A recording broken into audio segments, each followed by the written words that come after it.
mercredi 10 juin 2026. Mesdames et messieurs, bonsoir et bienvenue à la une de ce journal. Le ministère de Transport et des Infrastructures, en partenariat avec l'Agence nationale de la sécurité routière ANASER et la police nationale, a lancé une vaste opération de dégagement des véhicules stationnés de manière anarchique sur les voies publiques. Cette opération a débuté ce mercredi 10 juin 2026 à Wolofo-Bougou-Boulibana. Le compte-rendu est signé Mahamadou Ben Chérif Soumanou, Ibrahim Koulibaly. Cette initiative du ministère des Transports et des Infrastructures à travers l'ANASER et en collaboration avec la police vise à fluidifier la circulation routière et à renforcer la sécurité des usagers. Les véhicules stationnés sur la chaussée ou occupant illégalement les emprises routières seront systématiquement retirés et leurs propriétaires s'exposeront à des sanctions. D'accord, merci pour cette question.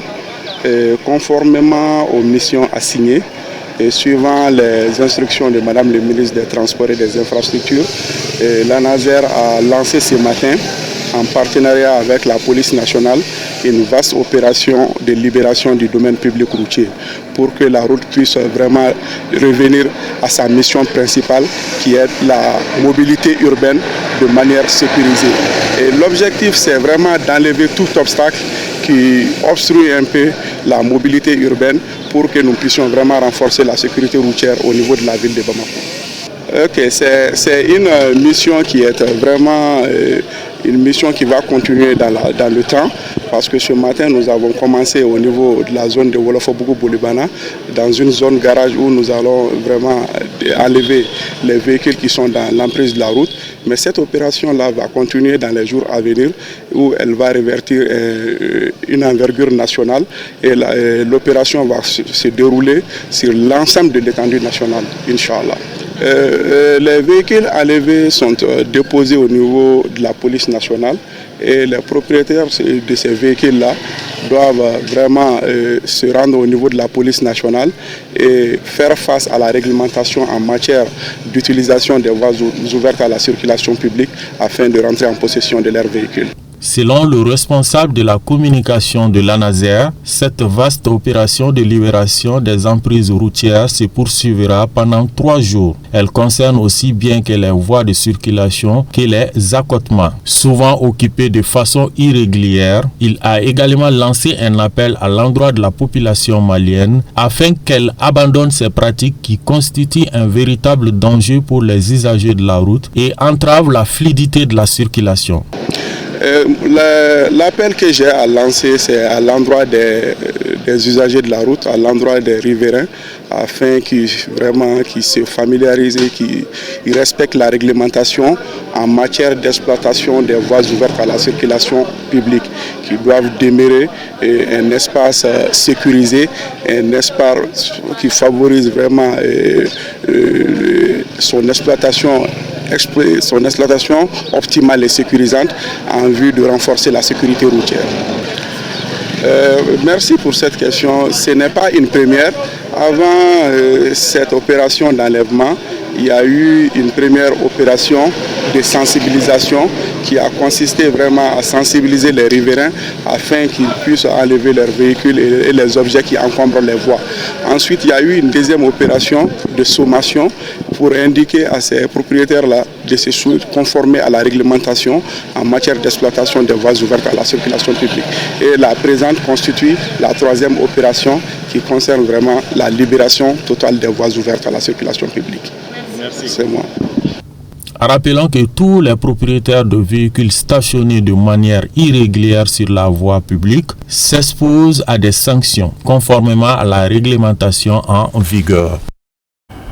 L'Académie Chérif Labri au Burkina Faso reçoit un accueil triomphal au Mali dans la grande cour chérifienne de Bangouni-Djeguenebougou. La réception s'est tenue le lundi 8 juin 2026 en présence de plusieurs personnalités, dont le promoteur de la dite Académie, c'est Chérif Ahmed Tidiane Aïdara.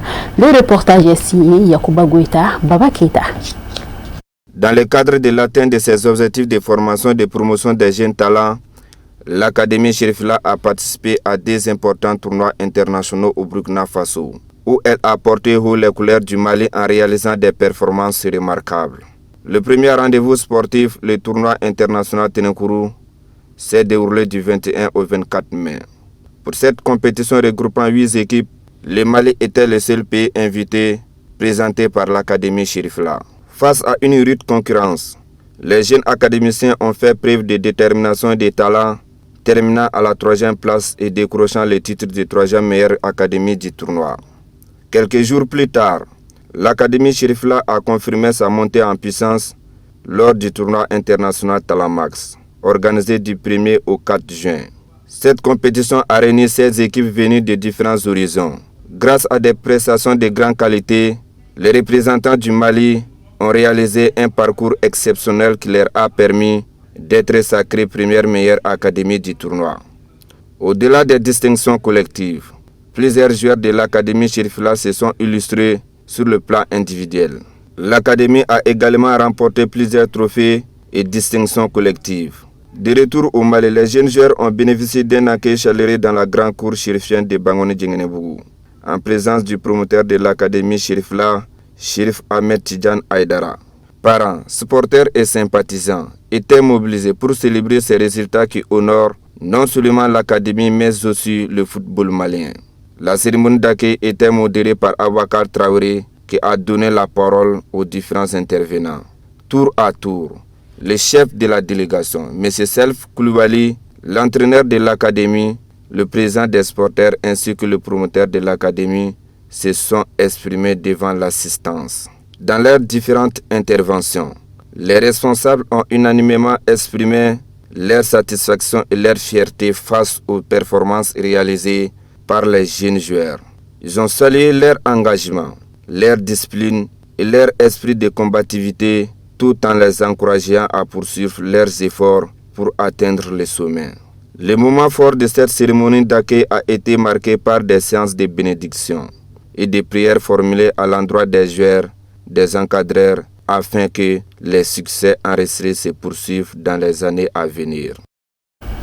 Nous partons en Côte d'Ivoire. La paix au pays d'Ogon, c'est le thème d'une conférence de presse organisée par les jeunes du pays d'Ogon à Abidjan, en Côte d'Ivoire. La rencontre avec les hommes de médias s'est tenue le dimanche 7 juin 2026 à Adjamé. Venus de plusieurs localités du pays, les jeunes d'Ogon ont fait entendre leur cri de cœur pour le retour de la paix au pays d'Ogon. Ils ont également invité les autorités maliennes à plus d'engagement afin d'assurer la sécurité des personnes et de leurs biens dans cette partie du Mali. Écoutons les propos recueillis par notre correspondant depuis Abidjan, Djakarija Dambili. Je tiens à remercier le Tout-Puissant, Dieu, Allah. Et grâce à Dieu, nous avons eu et les Dogons ont répondu l'appel. Nous, notre appel est quoi? L'unité, l'union sacrée autour du pays Dogon. Tous les Dogons sont appelés à protéger le pays Dogon. Tous les Maliens, tous ceux qui vivent au Mali et ceux qui écoutent les médias le savent. Parce que l'heure est très grave, parce que nos villages sont brûlés, nos parents sont affamés. Et ce qui se passe au pays Dogon, vraiment est grave. C'est la raison pour laquelle nous avons appelé tous les jeunes Dogons résidents en Côte d'Ivoire. Dernier mot, c'est de remercier les autorités ivoiriennes, comme toujours, pour leur hospitalité. Si nous sommes ici, parce que la Côte d'Ivoire, c'est un pays d'hospitalité. Nous remercions aussi nos autorités de transition pour leur engagement, pour leur dévouement. Mais un clin d'œil au pays Dogon. Nous avons compris qu'il y a eu des attaques au pays Dogon. Et donc, nous avons eu l'idée vraiment d'organiser quand même une conférence de presse. En tout cas, on s'est réunis tous à Yamé. Comment il faut mettre des stratégies pour la réussite de cette conférence. Bon, l'appel que je vais faire à l'endroit de toute la jeunesse Dogon et résidents ici en Côte d'Ivoire, qu'ils sachent que nous sommes tous Dogon, nous sommes venus du pays Dogon et on doit forcément être ensemble. On doit s'unir parce que l'union elle est sacrée. Nous sommes de même père et de même mère. Il est extrêmement important de se mettre tous ensemble. On n'a qu'à laisser vraiment des divergences et se mettre tous ensemble, se donner main en main. Vu la situation qui se passe au pays d'Ogon, c'est un cri que nous avons lancé aujourd'hui, de s'accentuer un peu la sécurité de nos concitoyens qui sont dans le pays d'Ogon, qui ont tant souffert. Il faut, depuis des décennies, nous avons pleuré nos morts, enterré nos morts. Maintenant, on veut que cela cesse. C'est pourquoi cette conférence a été initiée pour lancer un cri de cœur de la diaspora. Je dis bien de la diaspora, vivant en Côte d'Ivoire, qui lance un cri de cœur aux autorités, de prendre en charge les pressions au niveau du pays de Gabon. L'appel que je lance, comme le président Ogobara a si bien dit, l'union sacrée autour du pays de Gabon. Donc j'appelle toute la jeunesse d'Ogon de se mobiliser, de parler le même langage. Tout ce que nous voulons, c'est la sécurité de nos parents qui vivent dans le pays de Gabon. Nous, Dieu merci, en Côte d'Ivoire, nous vivons en l'aise. Mais lorsque tes parents ne vivent pas en l'aise, vraiment, toi-même, de cœur, tu n'es pas tranquille. Donc c'est un cri que je lance à la communauté, la jeunesse d'Ogon, partout en Côte d'Ivoire, de se mobiliser et de lancer un appel pour qu'on puisse sauver notre pays, qui est le pays d'Ogon. C'est une bonne initiative. Nous sommes très contents. Ça remonte le pays d'Ogon. Et puis, nous remercions d'abord le peuple ivoirien. Après ça, nous remercions aussi le gouvernement malien. Ce que nous constatons, la jeunesse malienne résidant en Côte d'Ivoire, ils ont eu une bonne initiative, regroupant tous ces peuples, tous ces mondes. Dans le pays d'Ogon, il n'y a pas de djihadistes. Les djihadistes, c'est un terme arabe. C'est sur la voie islamique, sur la voie de Dieu. Ceux qui viennent chez nous là ne sont pas sur la voie de Dieu, c'est des terroristes. C'est des gens qui viennent créer la terreur, la peur dans le pays d'Ogon. Dans un village où il y a la mosquée, on tue l'imam, on détruit la mosquée, on détruit les greniers et on prend les femmes et les filles comme ils veulent sans mariage, ils vont avec ça. Ça c'est quel djihadisme? C'est des terroristes, c'est des tueurs et puis c'est des bandits armés. L'actualité hors de nos frontières, commentée par Moussa Fomba.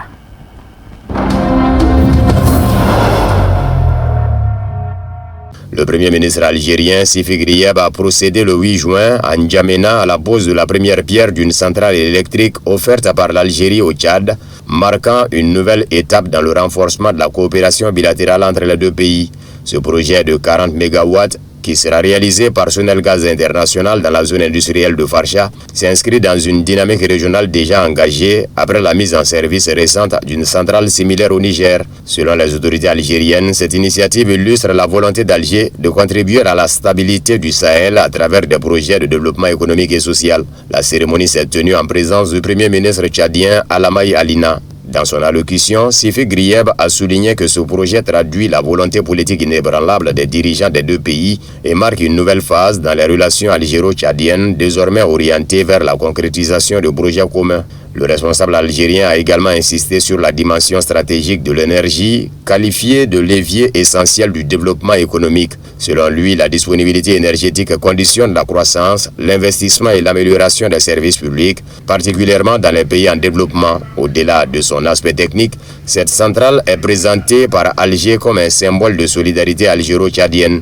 Elle s'inscrit dans une vision plus large d'une coopération africaine fondée sur des projets concrets et des partenariats productifs. Cette orientation s'accompagne d'autres perspectives de coopération entre Alger et N'Djamena, notamment dans le secteur pétrolier et gazier, les études géologiques, la formation et le développement d'infrastructures énergétiques. Lors de récents déplacements dans la région, les autorités algériennes ont également mis en avant une demande croissante pour l'expertise de Sonelgaz International avec plusieurs pays africains intéressés par des projets similaires. L'Algérie affirme ainsi renforcer progressivement sa présence économique en Afrique, notamment dans le secteur énergétique.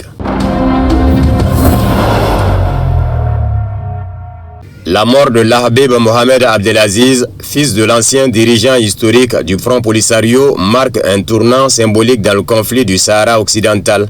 Attribuée à une frappe de drone marocaine, cette disparition illustre la montée en puissance d'une guerre technologique dans laquelle Rabat s'appuie de plus en plus sur des équipements, des savoir-faire et des technologies israéliennes de surveillance, de renseignement et de frappe à distance. Le Front Polisario a annoncé le dimanche 7 juin 2026 la mort de Lahabib Mohamed Abdelaziz, fils de Mohamed Abdelaziz qui dirigea le mouvement indépendantiste sahraoui pendant près de 40 ans, de 1976 à 2016.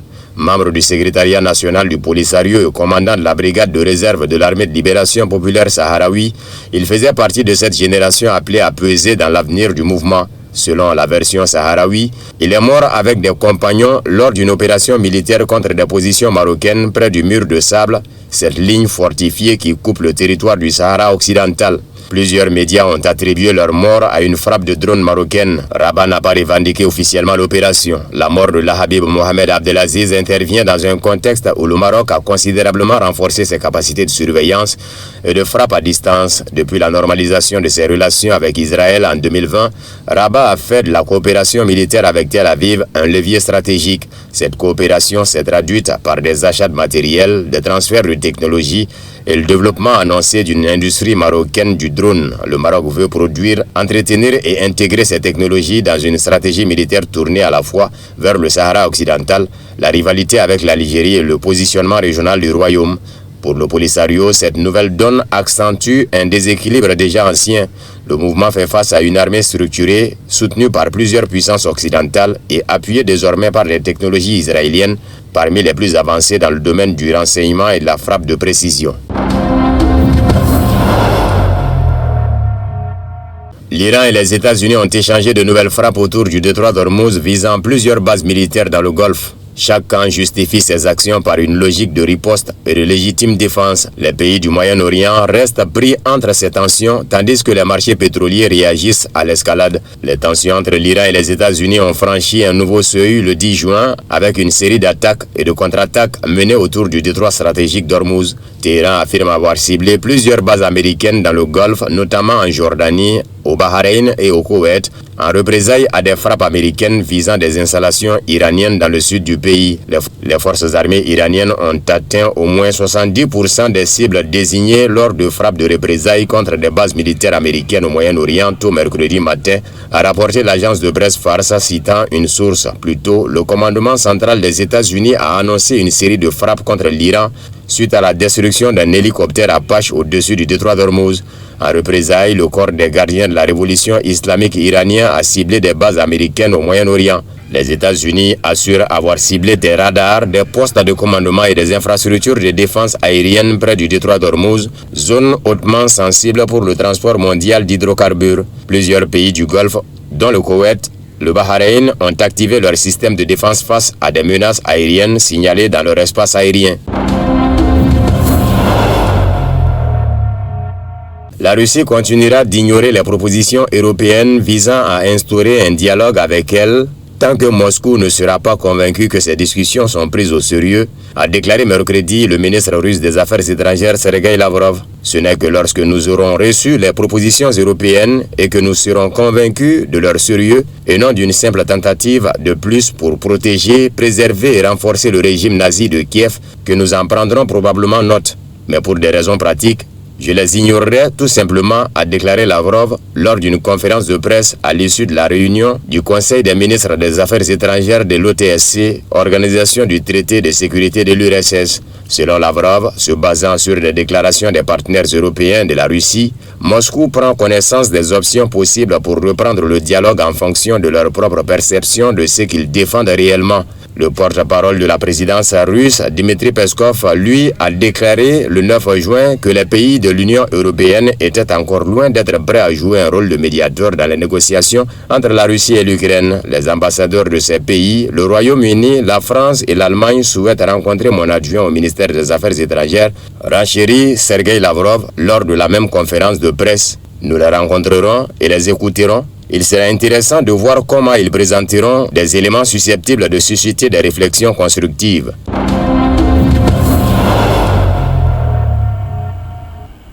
Et c'est ce qui met fin à cette édition d'information. Merci à vous de l'avoir suivi et très bonne suite des programmes sur Chérifla TV. Bonsoir.